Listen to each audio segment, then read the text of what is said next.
What's on Instagram? Mercedes Eileen. Welcome to my channel.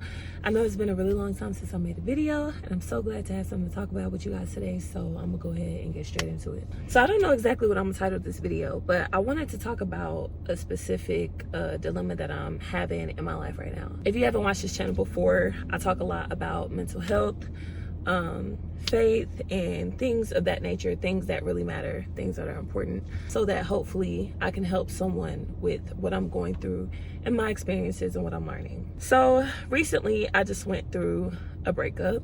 I was really depressed for like almost a whole year, and at the end of that depression, which was a few weeks ago, I did attempt to kick the bucket early, and it led to my then boyfriend breaking up with me. We were already kind of struggling because of the long distance dynamic. It was very, very stressful to me, and he wasn't willing to close the distance in the way of us living together. Like, he didn't want to live together, so us closing that distance wasn't going to happen for a while. Hindsight, I'm realizing that it was weighing on me a lot more than I thought that it was, because even though I was really like upset about him, that person, you know, my ex, wanting to break up, I thought that maybe he was being like malicious, like indirectly. And one thing about me, I really hate passive aggressiveness. Like, I don't like when people are passive aggressive. And if my ex was to be aggressive at all, it would be in a very passive way. So yeah, I was very upset, and pretty much the conclusion that I came to and what I realized is that at the end of our relationship, and even during our last conversation, like, I was getting very upset and angry at him. Of course, because we were breaking up, also because I did not want to be abandoned. If you've watched videos before, there is a kind of recurring theme of me experiencing loneliness and fear of abandonment. That has always been a thing for me. I went through trauma as a child with abandonment, and things like separation and things like that. It just continues to be like a recurring arc in the story of my life, and I don't know why. I kind of just assume people are gonna leave anyway or abandon me for some reason anyway, and it always end up, it's like a self-fulfilling prophecy. And you know, it could be me, there could be something that I'm doing, but as far as me having a mental illness and, you know, just falling victim to it and being consumed by it, it's not my fault. You know, having a mental illness is never the person who has the mental illness's fault. However, it's my responsibility to get myself to a place where I can function as healthily as possible, and I have done everything I can to do so. So there was a real lack of control for me at the end of this relationship, and it was breaking me down, because usually when something goes wrong, I blame myself immediately. I'm like, well, if I would have did this, it would have been different. If I would have did that, it would have been different. And in reality, there was nothing I could do in this situation to make anything go differently. It wasn't my fault that we were in a long distance relationship. It wasn't my fault that I was having mental struggles, and it wasn't my fault that I attempted to kick the bucket. You know, it's a sickness at the end of the day. Mental illness is an illness, just like cancer, just like autism, like all of the things where people have no control over what's going on. It's the same thing. I had no control. That might be an unpopular opinion for some others, but that's just my opinion. Also, throughout this process, I realized that I think that I've been misdiagnosed. So previously, I've expressed, probably in this video already, I've said that I have that I was diagnosed with bipolar disorder. I really think that I might have borderline personality disorder, and there's a completely different treatment that goes along with that. And so that's played a big part in all of this. And I'm currently in the process of getting psychologically evaluated again, like all across the board, just starting with a clean slate and just seeing, you know, what comes up, getting a second opinion on my previous diagnoses. And I'm happy about it. And a point of sadness for me is not being able to share that with someone who was my best friend. Going through a breakup isn't easy for anybody, but especially for a person who has struggled with emotional regulation in situations where I felt like I was being abandoned or neglected. Specifically, at the beginning of the process of this breakup, I was in despair because I thought that there was a chance for us to be together, because this person kind of kept me in limbo, like, oh, maybe not, which already was a hit to my self-image, because I, like, when I'm not under the influence of, my mental illness, or like in that type of mode, I think that I'm worth more than someone not being sure if they want to be with me or not. Like, if it's even a question, then you don't want to be with me and we need to cut this off right now. But being in that mode and feeling like my world is crashing down around me because someone is choosing not to associate with me or interact with me in a way that they have before, it makes me feel unwanted. It makes me feel unimportant. It makes me feel small. It makes me feel just like, gum on the bottom of someone's shoe. And like I said, it's a recurring thing throughout my life. It kind of happens over and over, especially in the form of romantic relationships.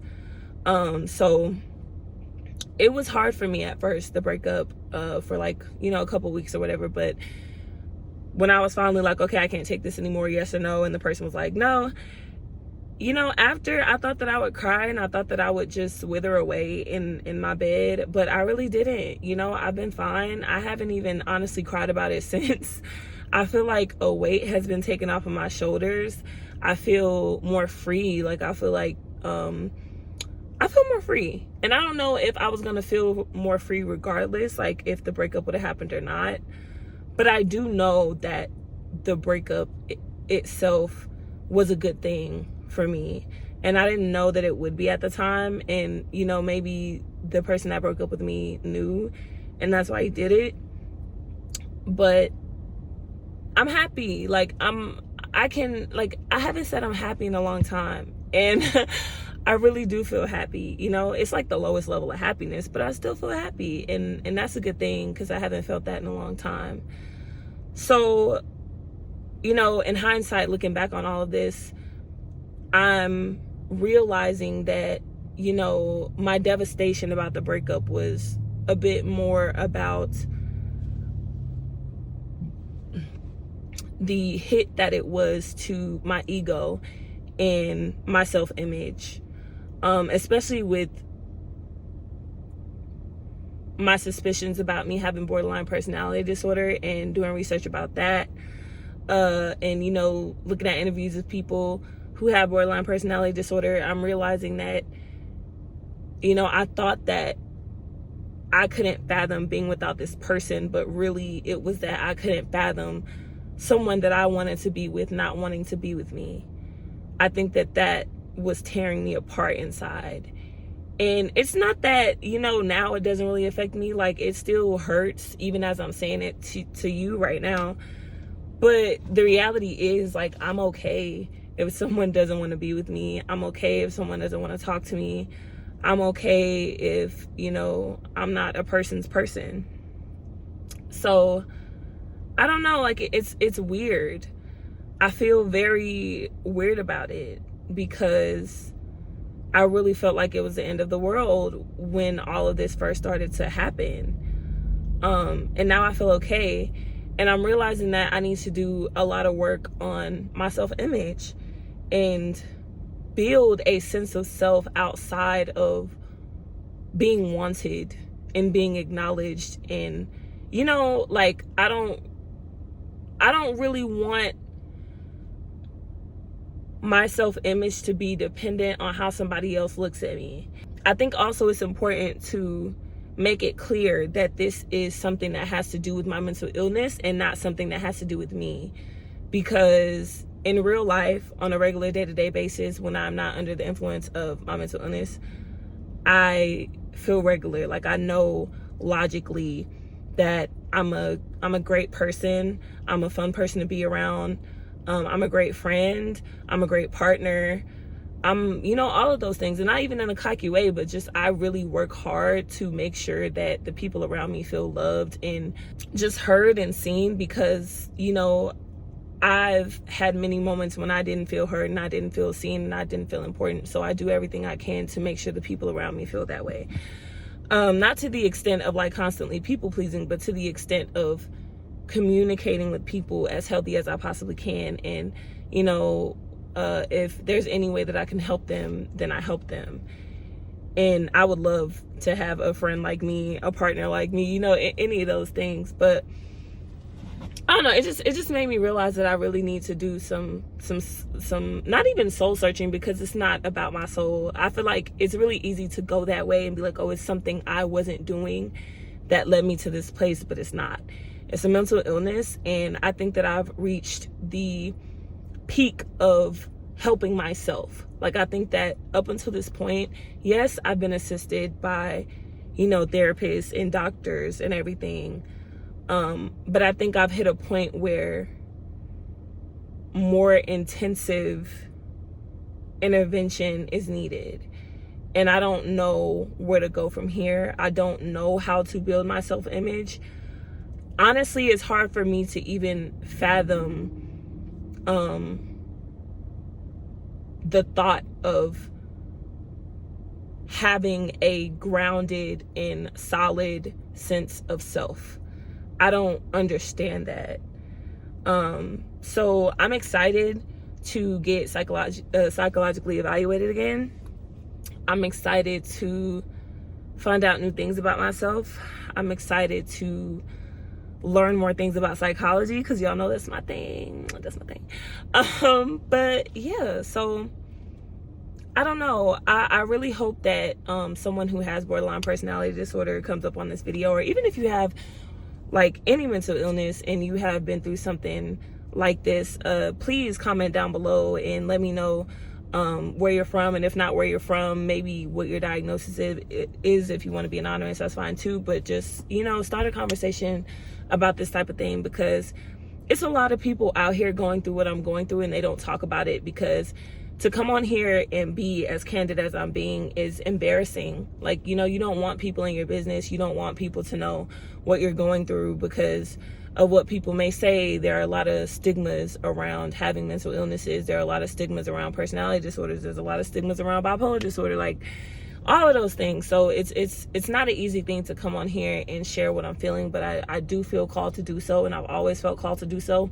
And that's why over the years, even though I've been very inconsistent, I always end up coming back here, because I just know that my videos, even if it's touching one or two people, to me, that is such an accomplishment, because more than anything, I really love helping people, and I want people to feel seen, and I don't want people to feel alone.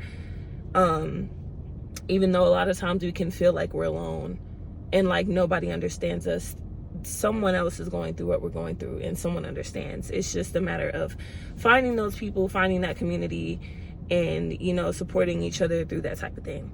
So yeah, if you've gotten all the way to this point, I thank you so much for tuning in today. I hope that you're able to tune into my next video as well, and I hope to make more consistent content for you guys. Yeah, I'll see you in the next one. Be blessed.